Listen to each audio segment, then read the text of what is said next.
देखिए,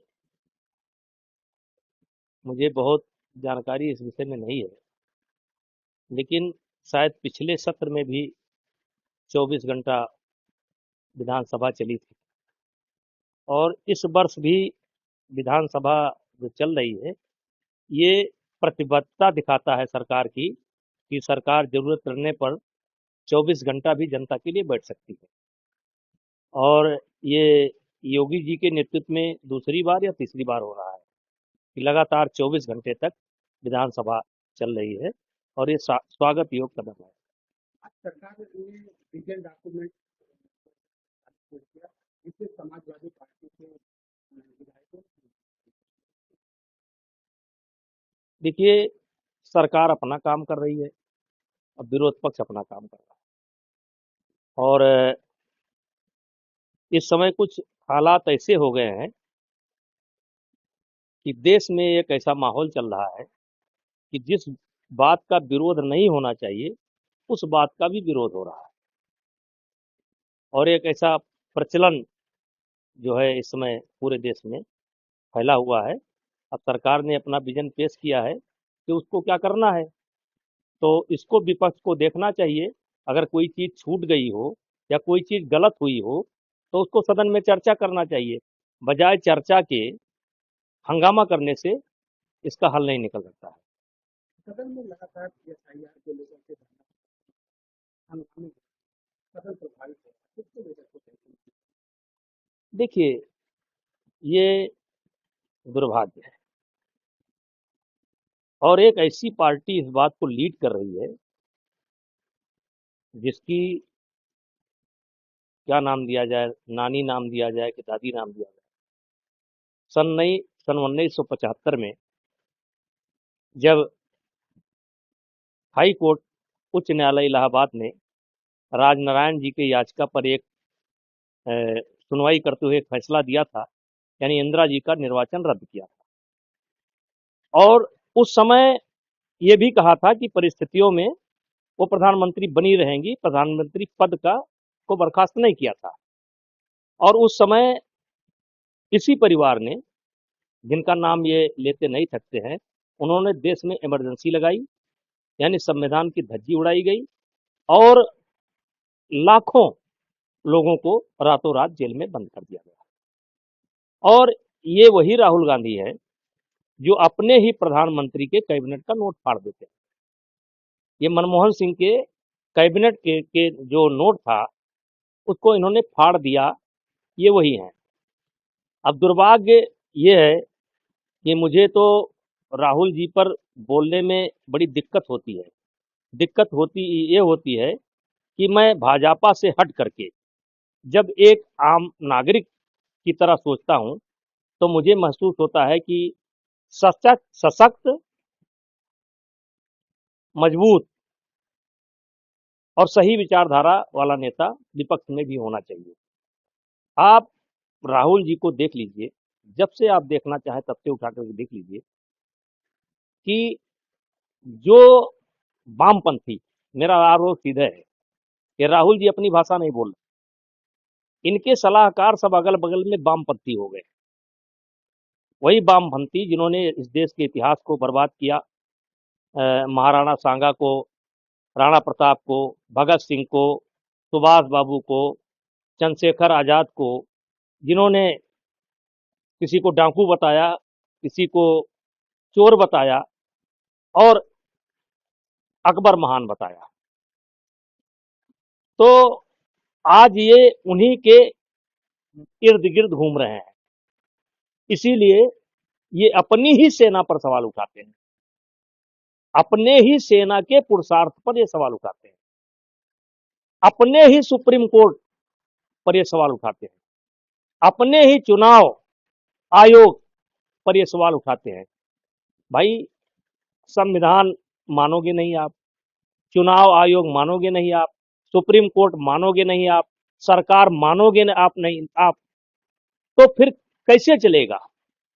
अगर आपके पास कुछ तथ्य है तो लेकर सदन में जाइए, बम फोड़िए। कौन मना करता है? बम फोड़िए।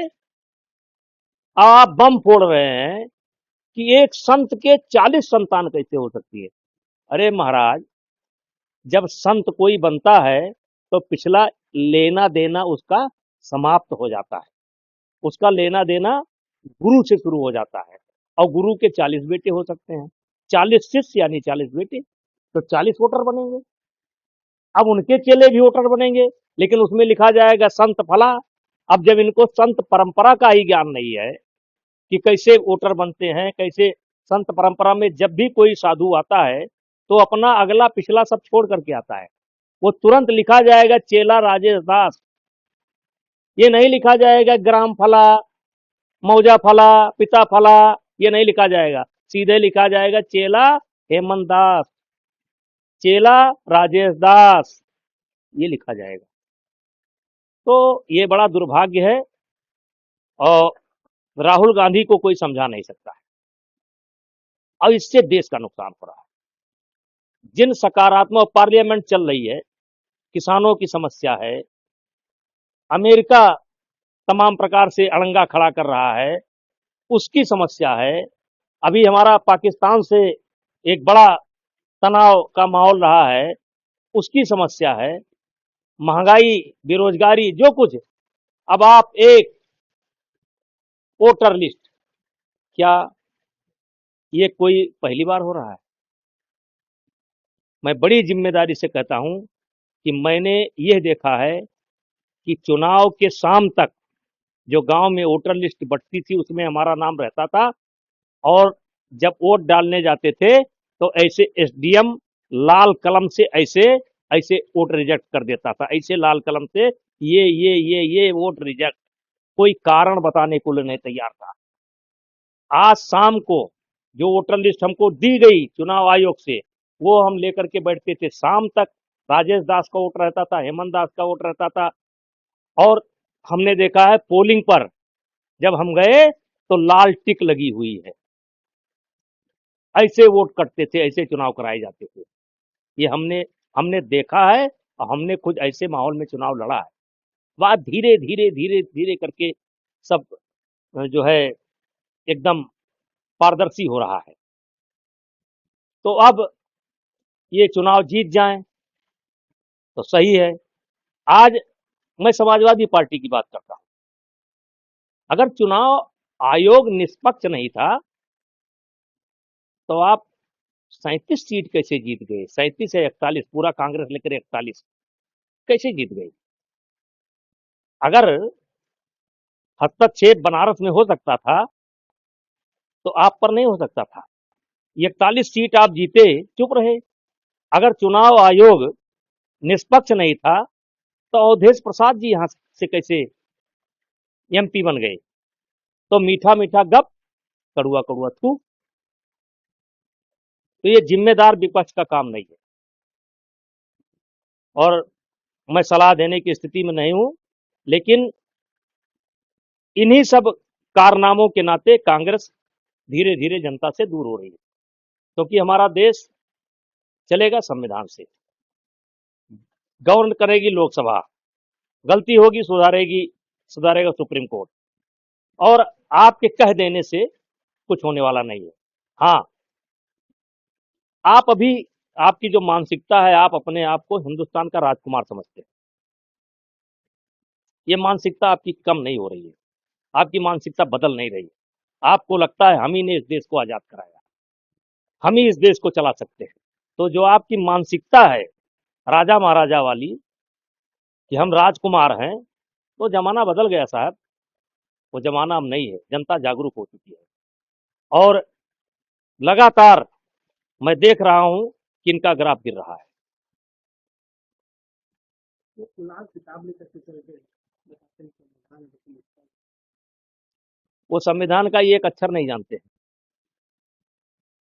वो एक अनुच्छेद पढ़ करके बता दें, बिना किताब देखे पढ़ करके बता दें, एक धारा पढ़ करके बता दें, वो केवल दिखाने के लिए, जनता को गुमराह करने के लिए। अरे ये देश